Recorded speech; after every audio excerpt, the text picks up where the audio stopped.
खूब पूजा पाठ करने के बाद भी घर में बरकत क्यों नहीं है?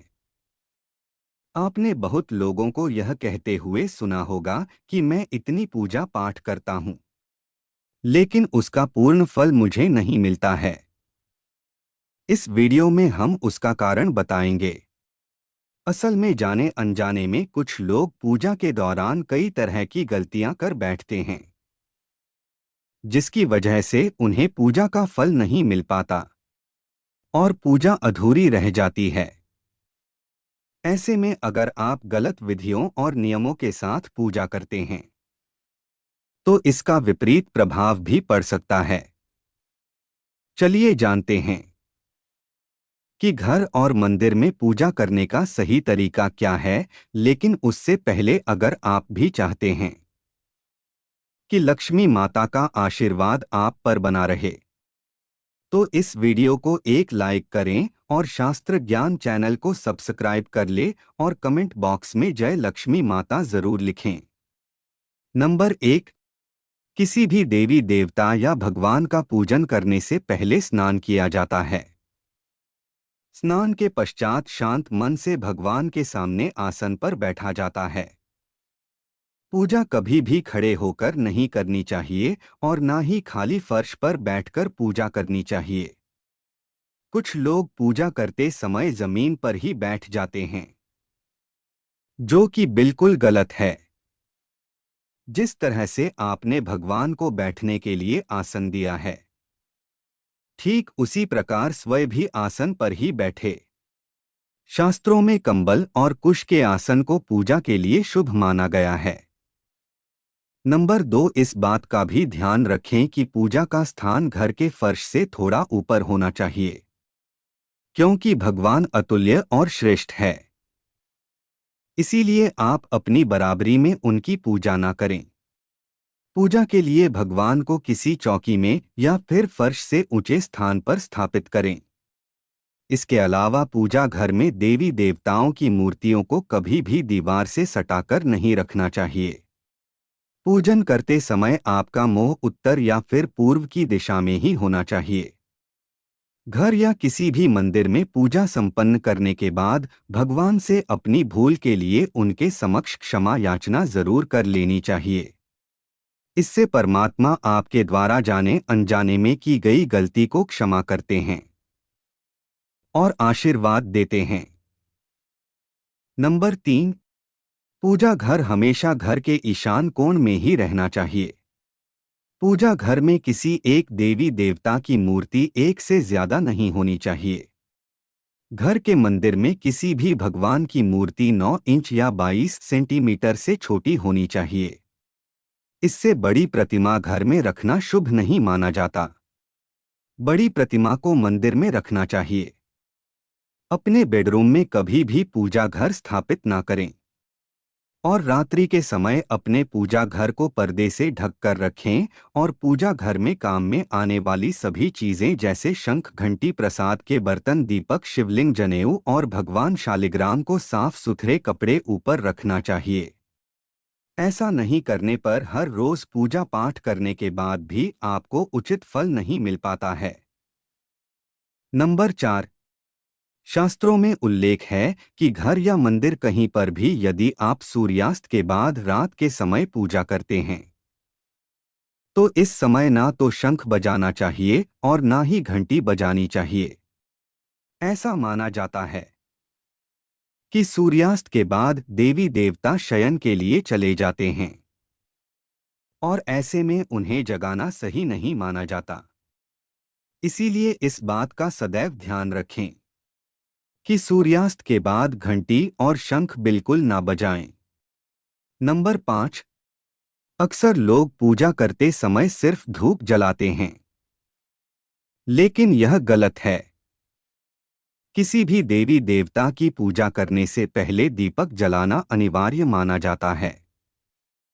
ऐसी मान्यता है कि दीपक भगवान के प्रति हमारी भक्ति भाव, हमारे द्वारा चढ़ाया गया प्रसाद, धूप और अन्य कार्यों का साक्षी होता है। अगर आप पूजा करने से पहले दीपक नहीं जलाते हैं, तो भगवान तक आपकी प्रार्थना कभी नहीं पहुंचती है। आजकल ज्यादातर घरों में अगरबत्ती का इस्तेमाल किया जाता है, परंतु कभी भी पूजा करते वक्त अगरबत्ती का इस्तेमाल नहीं करना चाहिए, क्योंकि अगरबत्ती में बांस की डंडी का इस्तेमाल किया जाता है। हिंदू शास्त्रों में पूजा में बांस का इस्तेमाल वर्जित माना गया है, इसलिए हमेशा पूजा में दीपक का इस्तेमाल करना चाहिए। नंबर 6। अपने मंदिर या पूजा घर में कभी भी नग्न मूर्तियां ना रखें। देवताओं को वस्त्र सलकर पहनाएं। आजकल बाजार में भी देवी देवता के वस्त्रों उपलब्ध होते हैं, आप चाहें तो बाजार से ले सकते हैं। हमेशा देवता की पसंद के अनुसार या फिर शुभता को ध्यान में रखते हुए ही वस्त्र धारण करवाना चाहिए। सूर्य, गणेश, दुर्गा, शिव और विष्णु यह पंचदेव कहलाते हैं। इनकी पूजा सभी कार्यों में अनिवार्य रूप से की जाती है। प्रतिदिन पूजन करते समय इन 5 देवों का ध्यान अवश्य करना चाहिए। इससे माता लक्ष्मी की कृपा और समृद्धि प्राप्त होती है। नंबर 7। आप चाहे किसी भी देवी देवता का पूजन कर रहे हो, लेकिन सर्वप्रथम हमेशा भगवान गणेश को ही प्रणाम किया जाता है। किसी भी हवन या किसी भी शुभ कार्य की शुरुआत में भगवान गणेश को प्रणाम करके ही की जाती है। ऐसा कहा जाता है कि भगवान गणेश को प्रणाम किए बिना पूजा करने से उसके फल की प्राप्ति नहीं होती है। नंबर 8। बिना सिर ढके पूजा नहीं करनी चाहिए। मान्यता है कि बिना सिर ढके पूजा करने से इसका पूर्ण फल आपको प्राप्त नहीं होता है। पूजा के दौरान सिर ढकना भगवान के प्रति श्रद्धा भाव को दर्शाता है। पूजा के दौरान सिर ढकने का धार्मिक कारण के साथ वैज्ञानिक कारण भी बताए गए हैं। इसीलिए स्त्री हो या पुरुष पूजा के दौरान सिर जरूर ढके। कभी भी भगवान को एक हाथ से प्रणाम नहीं करना चाहिए। हमेशा पूरी तरह से झुककर दोनों हाथों से प्रणाम करना चाहिए। नंबर 9। जब भी आप पूजा करने किसी मंदिर में जाते हैं, तो आपको मंदिर में जो प्रसाद मिलता है उसे मंदिर में ही खाना चाहिए। भले ही आप उस प्रसाद का थोड़ा सा हिस्सा ही मंदिर में क्यों न खाएं, बाकी हिस्सा घर ले जाने के लिए रख सकते हैं। यह ईश्वर के प्रति आपकी श्रद्धा का प्रतीक है। आप जब भी मंदिर जाते हैं तो आपको एक बार घंटा जरूर बजाना चाहिए। ऐसा माना जाता है कि घंटा बजाने से आपका संदेश सीधा ईश्वर तक पहुंचता है। घर में पूजा करने के बाद शंख घंटी को बजाना महत्वपूर्ण माना जाता है। इससे घर में सकारात्मक ऊर्जा आती है। नंबर 10। हमेशा इस बात का ध्यान रखें कि कभी भी दीपक से दीपक नहीं जलाना चाहिए। शास्त्रों के अनुसार जो व्यक्ति दीपक से दीपक जलाते हैं वह रोगी ही होते हैं। नहाने से पहले ही भगवान को चढ़ाने के फूल को तोड़ लेना चाहिए। नहाने के बाद फूल तोड़ने पर फूल स्वयं को चढ़ाया हुआ माना जाता है। ऐसा शास्त्रों में कहा गया है। पूजा पाठ करते समय या फिर किसी भी समय दीपक, शंख, भगवान की मूर्ति या तस्वीर, सोने के आभूषण और शालिग्राम को कभी भी सीधे जमीन या फर्श पर नहीं रखना चाहिए। नंबर 11। घर या मंदिर में पूजा के समय भगवान की आरती करते समय भगवान विष्णु के सामने 12 बार, सूर्य देव के सामने 7 बार, देवी दुर्गा के सामने 9 बार, शंकर भगवान के सामने 11 बार और गणेश जी के सामने 4 बार आरती घुमानी चाहिए। इससे पूजा पाठ का सकारात्मक फल मिलता है। आपको किसी भी मंत्र का जाप करने के पश्चात आसन के नीचे की भूमि को स्पर्श कर नेत्रों से लगाना चाहिए। इससे आपको जप के पूर्ण फल की प्राप्ति होती है। नंबर 12।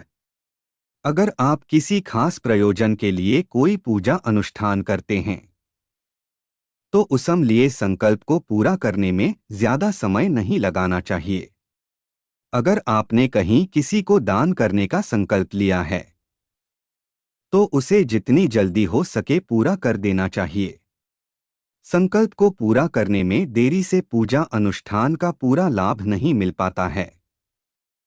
नंबर 13, किसी को भी कोई वस्तु दान दक्षिणा हमेशा दाहिने हाथ से ही देनी चाहिए। एकादशी, अमावस्या, कृष्ण चतुर्दशी, पूर्णिमा व्रत तथा श्राद्ध के दिन बाल और दाढ़ी नहीं बनाने चाहिए। जिन लोगों का यज्ञोपवीत संस्कार हो चुका है उन्हें बिना जनेऊ पहने पूजा पाठ या किसी भी तरह का अनुष्ठान नहीं करना चाहिए, क्योंकि बिना जने उधारण किए जो भी धार्मिक कार्य किया जाता है वह निष्फल हो जाता है। नंबर 14, सभी हिंदू घरों में पूजा पाठ या अन्य धार्मिक कार्य में इस्तेमाल करने के लिए गंगाजल रखा जाता है। लेकिन क्या आपको पता है कि प्लास्टिक की बोतल में या किसी अपवित्र धातु के बर्तन जैसे कि एल्युमिनियम और लोहे के बने बर्तन में गंगाजल नहीं रखना चाहिए। गंगाजल तांबे के बर्तन में रखना शुभ रहता है। नंबर 15, अगर आप पूजा करने के लिए मंदिर जा रहे हैं तो आपको हमेशा घर से लोटे में जल ले जाना चाहिए। कभी भी मंदिर में रखें। जल्द से ईश्वर का जल अभिषेक नहीं करना चाहिए। जब भी आप जल चढ़ाकर मंदिर से वापस आए तब आपको ध्यान देना है कि जल का लोटा कभी भी खाली घर वापस ना लाएं। यदि आप जल भरकर मंदिर से वापस लौटा लाते हैं तो इससे शुभ फलों की प्राप्ति होती है। नंबर 16, हर रोज लक्ष्मी स्तोत्र या कनकधारा स्तोत्र का पाठ अवश्य करना चाहिए। यह धन प्राप्ति और धन संचय करने में विशेष फलदायी माना जाता है। यह एक चमत्कारिक स्तोत्र है जिसके पाठ से माता लक्ष्मी की आप पर कृपा बनी रहती है। इस स्तोत्र की खासियत यह है कि यह किसी भी विशेष माला या पूजा पाठ की मांग नहीं करता है। पूजा अर्चना करने के बाद आप इनका पाठ कर सकते हैं। साल 2024 में आप हर रोज लक्ष्मी स्तोत्र या कनकधारा स्तोत्र का पाठ अवश्य करें, जिससे आपकी उन्नति होगी और धन की बचत भी होगी। नंबर 17, वास्तुशास्त्र के अनुसार बहुत से लोगों में आदत होती है कि खाना खाते समय पढ़ाई या काम की चीजें करते हैं। यह बहुत अशुभ माना जाता है। साल 2023 में आप इस आदत से बचे। यह आपके धन के साथ साथ कई चीजों के लिए नुकसानदायक साबित हो सकता है। खाने खाते ही पाचन क्रिया शुरू हो जाती है। अगर आप खाते समय पढ़ाई या फिर काम करते हैं तो इसका असर आपकी पाचन शक्ति भी पड़ता है, जिससे स्वास्थ्य संबंधी कई समस्याएं बननी शुरू हो जाती हैं। इसलिए आप इस आदत से बचें। दोस्तों, वीडियो अच्छी लगी हो तो लाइक और शास्त्र ज्ञान चैनल को सब्सक्राइब जरूर करें। धन्यवाद दोस्तों।